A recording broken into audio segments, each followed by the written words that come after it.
Biology की study कर रहे हैं, जिसमें कि क्लास 12 के 8वें chapter human health and disease के बारे में हम लोग पढ़ रहे थे। पिछले लेक्चर में हम लोगों ने देखा था कि कौन सी ऐसी डिजीज़ होती हैं या डिजीज़ की डिफिनीसन क्या होती है, आपका जो ह्यूमन हेल्थ है उस हेल्थ की डिफिनीसन क्या होती हैं। फिर जो आपकी डिज़ीज़ थी जो आपकी इन्फेक्शन के थ्रू काज होती थी या नॉन इन्फेक्शन के थ्रू काज होती थी, उन बीमारियों के बारे में हम लोगों ने पढ़ा था।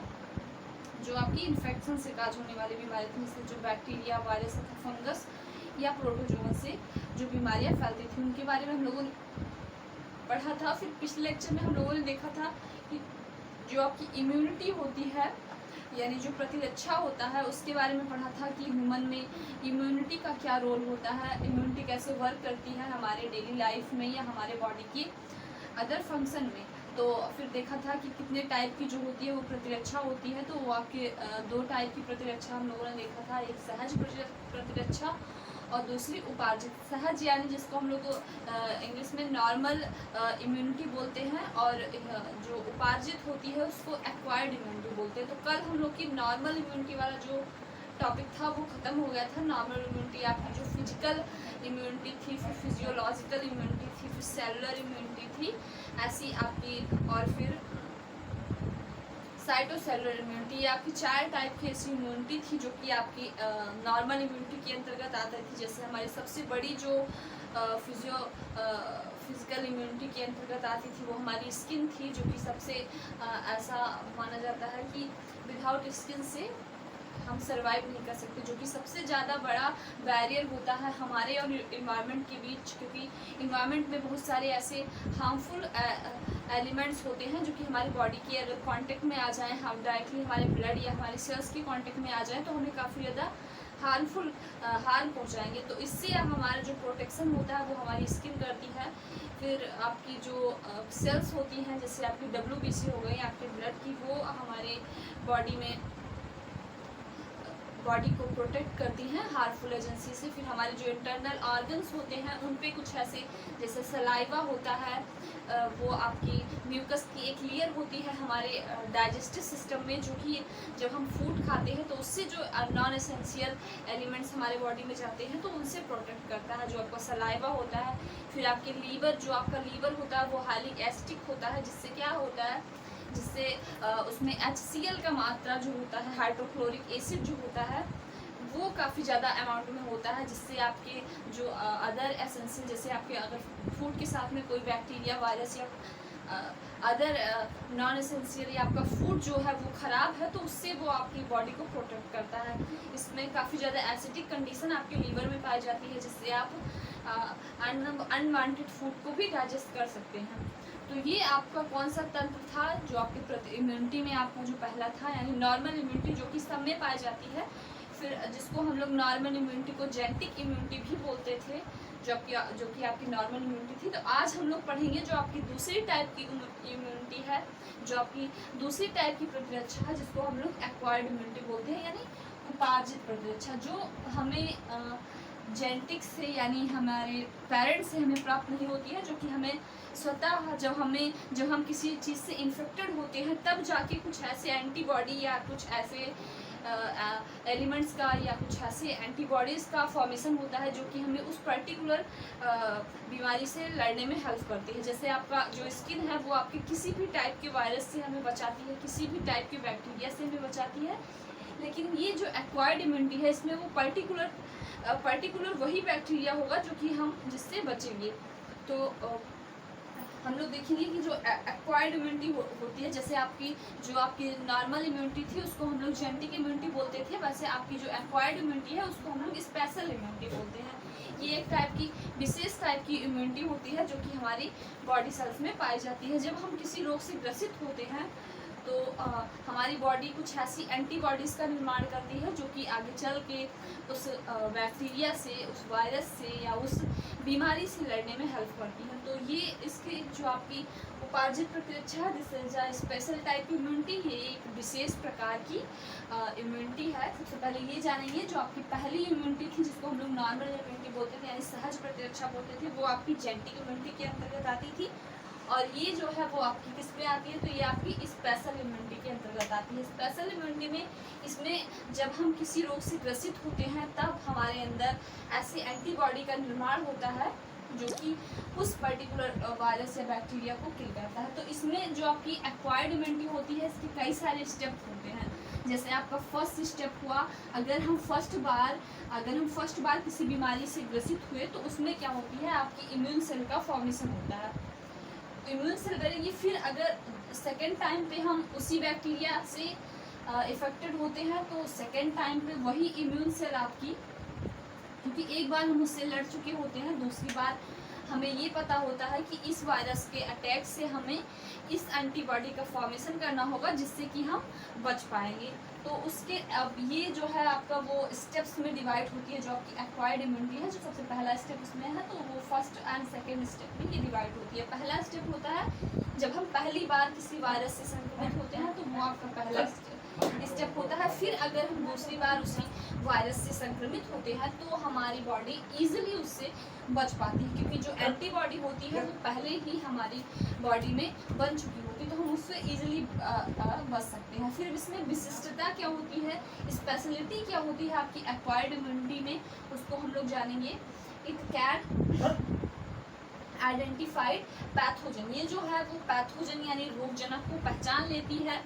जो इट कैन आइडेंटिफाई, लेकिन जो आपकी नॉर्मल इम्यूनिटी यानी जो सहज प्रतिरक्षा थी उसमें ये कैपेसिटी नहीं पाई जाती थी कि वो अपने रोगजनक को यानी पैथोजन को पहचान ले। तो सबसे पहला जो इसमें मेन पॉइंट हुआ वो क्या हुआ कि it can identify the pathogen, ये पैथोजन जो इसका रोगजनक है उसको पहचान सकती है। This is the most important point for acquired immunity कि ये अपने पैथोजन को पहचान सकती है। It is the special type of patho, ये जो होती है वो स्पेसिफिक होती है, यानी एक जो वायरस होगा उसके लिए जो पर्टिकुलर एंटीबॉडी होगी। अगर वो एंटीबॉडी हमारे पास है, मान लीजिए कोई दूसरा वायरस, अगर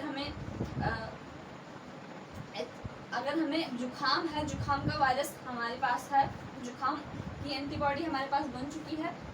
अगर हम फिर रैबीज से ग्रसित होंगे तो रैबीज जो जुखाम वाली एंटीबॉडी है वो हमारी रैबीज वाले वायरस से हमें नहीं बचा पाएगी। तो ये जो होती है वो पैथोजन स्पेशल होती है। ये याद रखिएगा कि जो स्पेशल एंटीबॉडी यानी जो एक्वायर्ड इम्यूनिटी होती है वो क्या होती है, वो पैथोजन स्पेशल होती है। It can identify body cell and foreign particle, और ये आपकी जो बॉडी सेल होती है, जैसे हमारे ब्लड में भी कई सारे टाइप की सेल्स होती हैं, तो इट कैन मतलब ये बता सकती है, जो आपकी एक्वायर्ड इम्यूनिटी होती है ये ऐसी होती है कि ये बता सकती है कि ये सेल जो है वो हमारी बॉडी की है और ये सेल फॉरेन सेल है। क्योंकि बॉडी के ऊपर हम लोगों ने जब सेल बायोलॉजी पढ़ा था तो उस पर पढ़ा था कि जो बॉडी सेल होती है उसकी जो आउटर मेम्ब्रेन होती है, यानी जो सेल मेम्ब्रेन होती है उसकी आउटर सरफेस पर कुछ ऐसे प्रोटोग्रेन्स होते हैं, जैसे आपकी जो उसके कार्बोहाइड्रेट्स की एक चैन होती थी जिसको हम लोग रिसेप्टर बोलते थे, तो सेल पे कुछ ऐसे रिसेप्टर प्रेजेंट होते हैं जिससे क्या होता है वो हमारे बॉडी के रिसेप्टर को ये पहचान लेगी कि this is the our body cell. अगर वो फॉरेन कोई बाहरी पार्टिकल होगा या किसी अदर बॉडी की सेल होगी या हमारे बॉडी की सेल नहीं होगी तो वो ये इस टाइप की इम्यूनिटी तुरंत पहचान लेंगे कि ये फॉरेन सेल है, हमारी बॉडी की सेल ये नहीं है। तो इसमें ये कैपेसिटी होती है कि ये पर्टिकुलर जो पैथोजन होता है उसको पहचान लेती है। It is also two type, जो आपकी एक्वायर्ड इम्यूनिटी होती है उसमें कुछ ऐसी सेल्स होती हैं जो कि दो टाइप की है। जो पहली है वो क्या है, वो बी लिम्फोसाइट है, B lymphocyte and T lymphocyte. B और टी लिम्फोसाइट भी कई सारे टाइप्स की होती हैं। जब हम बी और टी लिम्फोसाइट को पढ़ेंगे अच्छे से तो हमें पूरा समझ में आ जाएगा कि आपकी एक्वायर्ड इम्यूनिटी है वो कैसे वर्क करती है इसके बारे में। It form by the body of cell and large number. ये जो होती है आपकी एक्वायर्ड इम्यूनिटी होती है, इसमें क्या होता है जो एक सेल्स होती हैं जिसको हम लोग किसके नाम से जानते हैं, तो जो टी लिम्फोसाइट वो हीमोब्लास्ट सेल होती हैं जिससे इनका फॉर्मेशन होता है। हाउ टू फॉर्म, यानी बी और टी लिम्फोसाइट का फॉर्मेशन कहाँ पे होता है इसको जानेंगे। तो जो आपकी अनमैच्योर बेबी होते हैं उनमें इसका फॉर्मेशन जो आपकी लीवर होता है यानी जो यकृत होता है उसमें इसका फॉर्मेशन होता है बी और टी लिम्फोसाइट का। और यही जब मैच्योर हो जाते हैं तो हमारी जो लार्ज बोन मैरो होती है यानी जैसे हमारा फीमर हो गया तो ये बोन हो गई, बोन के बीच का जो स्पेस होता है उसमें आपकी टी और बी लिम्फोसाइट का फॉर्मेशन होता है। तो इसका स्पेस जान लीजिए कि इसका जो आपकी क्वाइड इम्यूनिटी की जो स्पेशल सेल हो गई जो कि इसकी न्यू होती है आपकी क्वाइड इम्यूनिटी की, that is a B and T lymphocyte cell. It form in जब आप अनमेच्योर होंगे, आप बेबी होंगे, चाइल्ड होंगे, या जब आप तो कहाँ पे होगा, तो आपकी यकृत में इसका फॉर्मेशन होगा। और फिर जब आपका बर्थ होगा फिर उसकी जो आपकी लार्ज बोन मेरो होंगी, जो आपकी बड़ी बोन्स होंगी, उनके जो मिडिल पार्ट होता है उसको हम लोग बोन मैरो बोलते हैं। तो उसकी लार्ज बोन मैरो में इनका फॉर्मेशन होता है बी और टी लिम्फोसाइट का। फिर हम लोग जानेंगे कि कितने टाइप की आपकी बी लिम्फोसाइट होती हैं और कितने टाइप की आपकी टी लिम्फोसाइट होती हैं, इसके बारे में।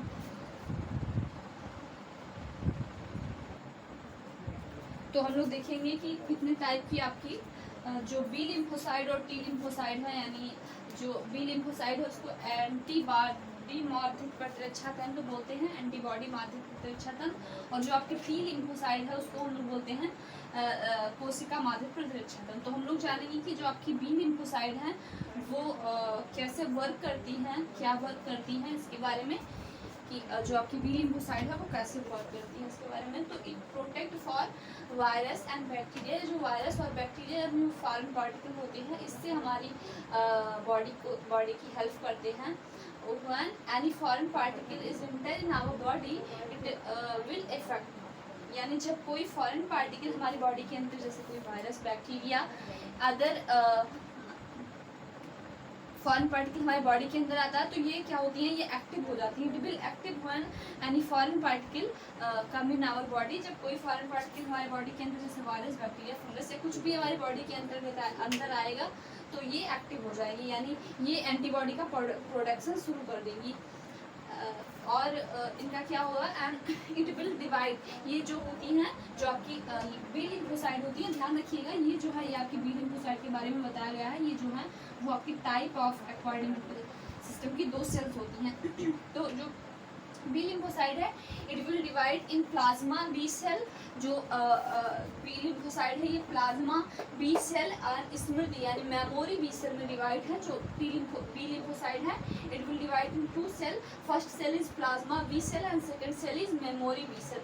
जो पहली है वो प्लाज्मा बी सेल में डिवाइड है और दूसरी है वो स्मृति बी सेल में डिवाइड है। बी लिम्फोसाइट में आपकी 2 सेल डिवाइड है। जो पहली है उसको बोलते हैं फैक्ट्री ऑफ, जो प्लाज्मा बी सेल है it is also called factory of antibody. याद रखिएगा कि ये आपके नीट में पूछा गया है कि फैक्ट्री ऑफ एंटीबॉडी किस सेल को बोलते हैं। तो जो आपकी प्लाज्मा बी सेल है it is also called as factory of antibody. जो आपकी प्लाज्मा बी सेल है इसको फैक्ट्री ऑफ एंटीबॉडी बोलते हैं। और जो स्मृत सेल है दिस इज नॉन एज स्मृत सेल। अब हम लोग जानेंगे कि what is antibody and this is the structure of antibody. Antibody is form by 2 chain, that is heavy chain and light chain. एक होती है जो एंटीबॉडी होती है वो आपकी 2 चैन से मिलकर बनी होती है, और पहली जो होती है वो हैवी चैन होती है और दूसरी होती है light chain. This is known as heavy chain, it is known as heavy chain and this is a light chain. यहाँ पे क्या होता है, यहाँ पे आपको जो कोई फॉरेन पार्टिकल अटैक करता है तो इट विल जैसे अब यहाँ पे भी आपका क्या होगा, लाइट चैन होगा।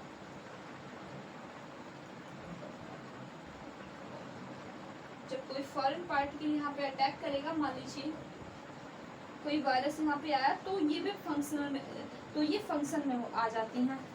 जब कोई फॉरेन पार्टिकल इसके अंदर आता है तो इट विल स्टार्ट फंक्शनिंग। जब कोई फॉरेन पार्टिकल इसके अंदर आएगा तो एंटीबॉडी क्या हो जाएगी, फंक्शन अपना स्टार्ट कर देगी। एंटीबॉडी अपना फंक्शन स्टार्ट कर देंगे। फिर हम जानेंगे कि जो कितने टाइप की आपकी एंटीबॉडी होती है उनके बारे में। तो जो एंटीबॉडी होती है वो मेनली 5 टाइप की होती हैं।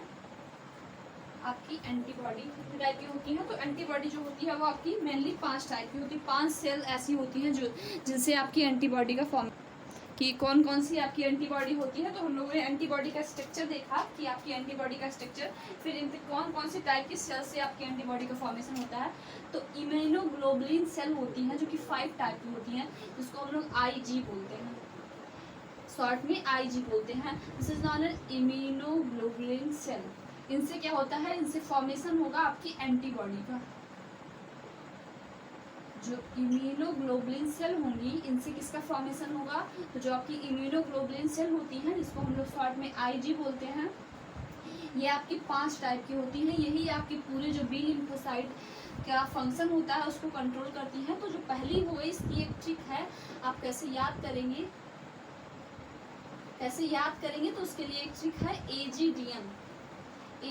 आप जो IgA कर देंगे सबकी जगह पे, फिर IgG कर देंगे, IgE कर देंगे और फिर IgD कर देंगे, IgM कर देंगे। तो इस ट्रिक से आप लोग याद रख सकते हैं कि इम्यूनोग्लोबुलिन जो सेल हैं वो 5 टाइप की हैं। 5 टाइप की कौन कौन सी सेल हैं, तो इसके बारे में आप लोग इस ट्रिक से जान सकते हैं कि कौन कौन सी वो 5 टाइप की सेल हैं।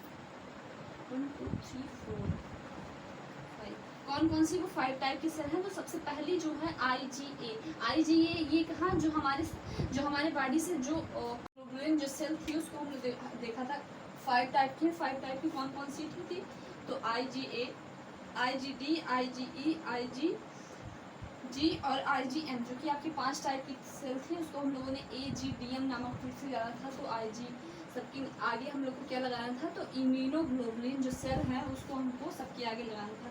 तो फिर IgA ये कैसे वर्क करती है, इसका वर्क क्या होता है, तो जो IgA होती है वो जो बॉडी का सिक्रीशन होता है, जो बॉडी से हमारे कुछ सिक्रीट होता है, तो उसमें कौन सी सेल सिक्रीट होती है, तो IgA टाइप की सेल जो सिक्रीट होती हैं वो IgA टाइप की सेल। जैसे मदर का मिल्क हो गया तो उसमें आपकी जो इम्यून सेल पाई जाती हैं वो IgA टाइप की सेल पाई जाती हैं, यानी इम्यूनोग्लोबुलिन A टाइप की सेल पाई जाती है। फिर IgD जो होती है वो किस में हेल्प करती है, तो IgD टाइप की जो सेल होती है वो आपकी जो एलर्जी होती है उसको कम करने में हेल्प करती है। जो एलर्जी होती है आप किसी चीज़ से उसको कम करने में कौन सी सेल हेल्प करती है, तो IgD टाइप की सेल आपकी एलर्जी को कम करती है। फिर IgE टाइप की सेल कौन सी होती है, तो IgE टाइप की cell that is cause allergy, ये एलर्जी को कम करती है, ये एलर्जी को बढ़ावा देती है। जो IgE टाइप की सेल होती है ये एलर्जी को बढ़ावा देती हैं। फिर IgG टाइप की जो सेल होती हैं ये सबसे ज़्यादा अमाउंट में होती हैं, जो कि आपकी 75% होती है और ये डिस्ट्रॉय करती हैं आपके जो पॉइजनस सब्सटेंस होते हैं आपकी बॉडी के। जैसे आप कोई पॉइजन अगर आप टेक कर लेते हैं तो उस पॉइजनस सब्सटेंस का जो किल करना होता है, उसको डिस्ट्रॉय करना होता है, वो किसके हेल्प से होता है, तो वो आपकी IgG सेल से आपके जो पॉइजनस सब्सटेंस होते हैं वो डिस्ट्रॉय होते हैं। फिर IgM टाइप की जो सेल होती हैं ये होती है बहुत कम नंबर में, इनका जो अमाउंट होता है, इनका जो नंबर होता है वेरी लेस होता है, बहुत कम अमाउंट में होती है। It will help to production of IgG। तो ये किस में हेल्प करती है, तो ये आपकी प्रोडक्शन ऑफ IgG में हेल्प करती है। तो ये हुआ आपका आज का जो इम्यूनोग्लोबुलिन सेल हुई, जो आपकी acquired immuno system, acquired immuno जो इम्यूनिटी होती है, एक्वायर्ड इम्यूनिटी होती है, उसमें आपका जो सिस्टम होता है जिसमें आपका B और T लिम्फोसाइट 2 में डिवाइड हो। तो हम लोगों ने आज पूरी आपकी B लिम्फोसाइट टाइप की जितनी सेल्स होती है उसके बारे में देखा। B लिम्फोसाइट में भी आपकी जो प्लाज्मा सेल और आपकी स्मृति सेल, तो प्लाज्मा सेल के बारे में हम लोगों ने देखा कि प्लाज्मा सेल क्या होती हैं। तो प्लाज्मा सेल के बारे में देखा कि फैक्ट्री ऑफ जिसको एंटीबॉडी बोलते हैं। फिर एंटीबॉडी कितने टाइप की होती हैं इसके बारे में देखा, एंटीबॉडी का स्ट्रक्चर हम लोगों ने देखा। फिर उसके बाद में हम इम्यूनोग्लोबुलिन सेल के बारे में आए जो कि आपकी 5 टाइप की होती हैं। एक ट्रिक के माध्यम से हम लोग समझेंगे AGDM जो कि इसकी ट्रिक है, सबके आगे आपको AG यानी इम्यूनोग्लोबुलिन जो सेल है सबके आगे लगाते जाना है। फिर उसके बाद में इसका फंक्शन है, ये आपके नीट में पूछा जाता है कि IgA का फंक्शन क्या होता है, किस कहाँ पे ये सिक्रीट होती है। तो याद रखिएगा जो हमारे बॉडी से जितने भी पदार्थ सिक्रीट होते हैं जो कि एसेंशियल हैं उसमें आपकी IG, जैसे पसीना हो तो ये नॉन एसेंशियल है तो इसमें आपकी IgA नहीं होगी। यानी ऐसे पदार्थ जो कि एसेंशियल हैं हमारी बॉडी से सिक्रीट होते हैं उसमें आपकी IgA टाइप की सेल पाई जाती है। जैसे एग्जाम्पल आपका मिल्क हो गया, उसमें आपकी IgA टाइप की सेल पाई जाएंगी। फिर IgD जो होती है वो एलर्जी होती है उसको कम करने में हेल्प करती है। फिर IgA जो एलर्जी को काज करती है। फिर IgG जो होती है वो 75% होती है, जो पॉइजनस सब्सटेंस होते हैं उसको कम करती है। फिर IgM जो होती है वेरी लेस अमाउंट में होती है और ये हेल्प करती है आपकी जो IgG सेल होती है उसके प्रोडक्शन में। तो ये आपका जो आपका एक्वायर्ड इम्यूनो सिस्टम हो गया, उसके बारे में हम लोगों ने पूरा देखा कैसे आपका एक्वायर्ड इम्यूनो सिस्टम हेल्प करता है। कल हम लोग देखेंगे आपकी टी लिम्फोसाइट के बारे में कि टी लिम्फोसाइट आपकी कितनी प्रकार की होती हैं। तो आपकी 4 प्रकार की टी लिम्फोसाइट हैं। कल हम लोग डिटेल स्टडी करेंगे आपकी टी लिम्फोसाइट के बारे में। तो आप लोग इसको पढ़िएगा कि आपके नीट में भी इससे बहुत ज़्यादा क्वेश्चन पूछे जाते हैं। जो इम्यूनिटी जो टॉपिक है ये बहुत ज़्यादा इंपॉर्टेंट है, इससे आपके सारे कम्पिटिटिव एग्जाम में क्वेश्चन पूछे जाते हैं। नीट वगैरह में इससे क्वेश्चन पूछा गया है, ये पूछा गया है कि आपकी प्लाज्मा बी सेल को फैक्ट्री किसकी फैक्ट्री बोलती है, यानी एंटीबॉडी का फॉर्मेशन कहाँ पे होता है, कौन करता है। तो इसमें ऑप्शन आपका बी लिम्फोसाइट भी था और आपकी प्लाज्मा बी सेल भी था। तो ऑप्शन जो है वो आपकी प्लाज्मा बी सेल, क्योंकि एक्यूरेट आंसर आपकी प्लाज्मा बी सेल होगा। जो क्योंकि जो बी लिम्फोसाइट है उसमें आपकी 2 हो गई स्मृति। तो स्मृति जो सेल होती है यानी जो मेमोरी बी लिम्फोसाइट होती है उनसे आपकी जो एंटीबॉडी है उसका फॉर्मेशन होगा। तो एग्जैक्ट आंसर इसका प्लाज्मा बी सेल होगा, जो कि आपके नीट में पूछा गया है। ये भी पूछा गया है कि आपके जो मदर का मिल्क होता है उसमें कौन सी एंटीबॉडी पाई जाती है। तो याद रखिएगा मदर के मिल्क में IgA टाइप की एंटीबॉडी पाई जाती है। तो आज हम आप लोग इसको देखिएगा, चैनल को सब्सक्राइब करिएगा, वीडियो को लाइक करिएगा और कमेंट करिएगा कि अगर इस वीडियो में कोई कमी है या कुछ आपको सजेशन देना है उसके लिए कमेंट करिएगा। तो आज के लिए इतना ही। कल हम लोग देखेंगे आपकी जो सेकंड टॉपिक है एक्वायर्ड इम्यूनो सिस्टम के टी लिम्फोसाइट के बारे में। तो आज के लिए इतना ही, धन्यवाद।